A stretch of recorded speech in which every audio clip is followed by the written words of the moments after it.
ラジュの課題で作ったやつがめっちゃ可愛くできましたずっと勉強したかったことなので、グラフィックデザインが。なのでもう最初から楽しんで授業を受けることができました。ここがグラフィックデザインのエリアです。グラフィックデザインのサーティフィケート4ではより本格的に Adobe のツールについて学んでいきます。特にイラストレーター、フォトショップ、あとインデザイン、この3つを主に使って勉強してます。グラフィックデザインのサーティフィケート4でもまだドローイングのレッスンがあって、 iPad を使って、であとプロクリエイトっていう絵を描くソフトがあるんですけど、それの使い方についても詳しく学んでいっている段階です。もうやっぱりアナログのドローイングのクラスはすごい楽しいですね。サーティフィケート4のドローイングのクラスは主にスケッチブックも使ってて、で最初はもう自転車を何も見ずに描いてって言ってもらって、でこれが描いて、でこれは速そうな自転車を5つ描く、でこれはレジャーの自転車を5つ描く、でこれは壊れた自転車を5つ描く、でこの中から1つ選んで、最終的には自分が清書したものを提出するっていう課題ですね。これはダンシング自転車ですごく可愛く描けました。でこういうちょっとしたプラクティスなところもあったりとか、これもグラデーションいろんなものを使って描くとか、これカタツムリでグラデーション作りましたあとは実際に、コンポジションっていって構図をいろいろ考えることもしたりとか、あとは、自然なものを描くテーマで葉っぱを2枚選んでモノクロで2枚でカラーでそれぞれ描く。でこの貝とあと木の実なんですけど、これを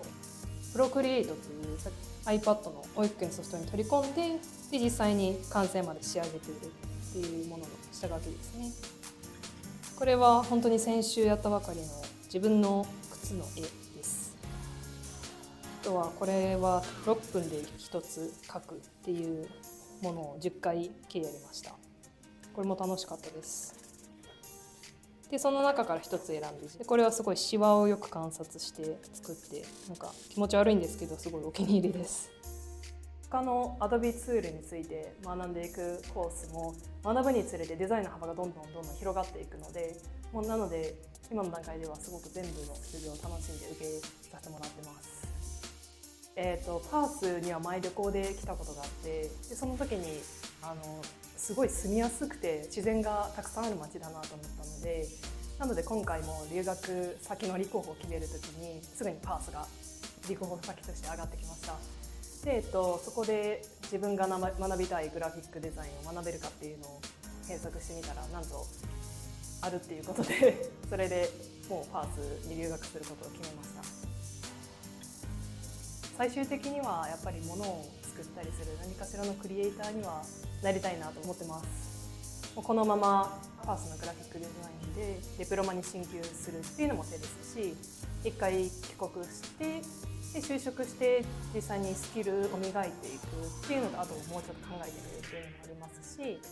であと実はちょっとヨーロッパにはずっと旅したいなと思ってて、でそこでやっぱり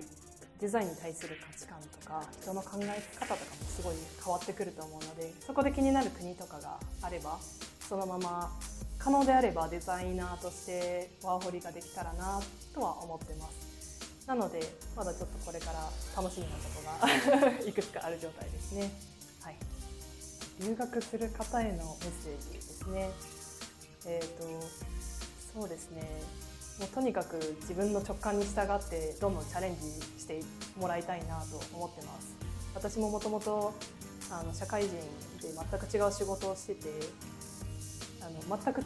うことに興味を持ちながら全く違うことをしてたので、留学してみると日本で何かを学ぶっていうよりもやっぱり視野がすごく広がるので、勇気を持って一歩踏み出してもいいんじゃないかなと思います。